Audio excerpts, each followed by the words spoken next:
ההסתננות שנכפתה עליי ללא רצוני הביאה אותי להגן על הבית שלי, הבית שלנו, הבית שלכם. כשהותקפתי ליד ביתי על ידי מסתננים לא פעם ולא פעמיים, הבנתי שאף אחד לא יגן עליי אם לא יגן על עצמי. ואף אחד לא יגן עליכם אם לא תקומו ותדרשו את הביטחון שמגיע לכם. לצערי, אני כבר יודעת שכיבוש המסתננים לא ייגמר בדרום תל אביב, אלא יחלחל לעוד שכונה ועוד עיר, עד שלא תישאר עיר עברית אחת בישראל. נכון חברים שהמלחמה העיקרית שלנו היא כרגע מלחמת הישרדות שנכפתה עלינו עקב הסתננות בלתי חוקית ואלימה. אך דרום תל אביב פצועה וכאובה בעוד נושאים לא פשוטים. זה שנים שמתרחשת התעללות בבעלי חיים שונים על ידי אוכלוסיית הזרים והמסתננים בשכונות דרום תל אביב. שחיטה בלתי חוקית של חיות, כגון פרות, כבשים, עיזים, ברווזים, טווסים ועוד. כל זה בתוך בנייני מגורים, חצרות וגינות. אנחנו אומרים לא עוד. לבעלי החיים יש זכויות, ואכזריות כזאת לא יכולה להמשיך. אנו דורשים לאסור שחיטה בלתי חוקית ולהוסיף פיקוח מחמיר על התעללות המתמשכת גם בחיות עזובות המלכות ברחובות על ידי אוכלוסיית הזרים בעיר. זכויות נשים בדרום תל אביב נהפכו לדבר של מה בכך. נשים מוחלשות בדרום תל אביב מוצאות את עצמן מוקד להתעללות מינית, פיזית ונפשית על ידי כל מי שרק רוצה לשלח את ידו האכזרית בהן. יצאניות, נרקומניות ונשים חסרות בית מוצאות את עצמם חיות תחת התעללות קשה ואכזרית מצד אוכלוסיית המסתננים בדרום תל אביב על ידי עבריינים, סרסורים וסוחרי סמים.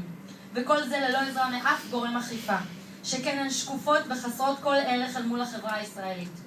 כמו כן, מוצאות את עצמן נשות הקהילה הפיליפינית והנפאלית בפחד אטומי להרים את ראשן כשהן הולכות ברחוב, מפאת הסכנה הטמונה בכך, והסכנה הגדולה יותר של להתלונן אחרי התקיפה.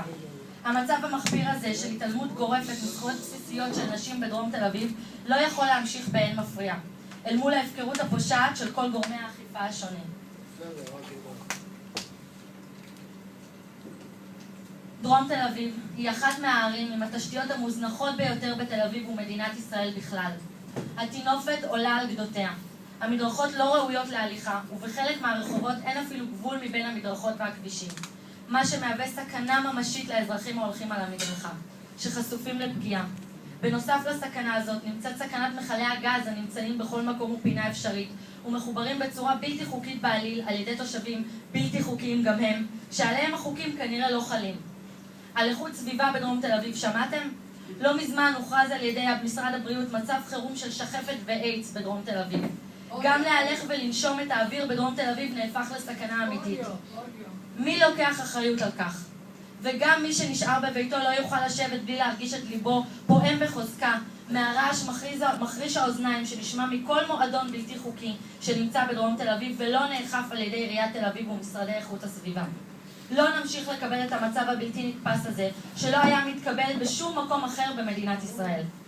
כיום, בדרום תל אביב, אין חיי חברה ומסגרות, לא להורים ולא לילדיהם. אזרחי מדינת ישראל, ההורים, שלא יכולים אפילו לשבת בגינה הציבורית מפאת הפחד והזוהמה, לא מעזים לחלום על סוג של מרכז קהילתי שלא נוצר אך ורק לקשישים. בנוסף לכך, ילדיהם, שלא מספיק שלא מקבלים את מיטב תשומת הלב מהמורים, שנאלצים ללמד אותם בכמה וכמה שפות שונות, צריכים למהר חזרה לביתם כי אין שום מסגרת עירונית שתכיל אותם, לא אחרי הלימודים ובטח שלא בחופש הגדול.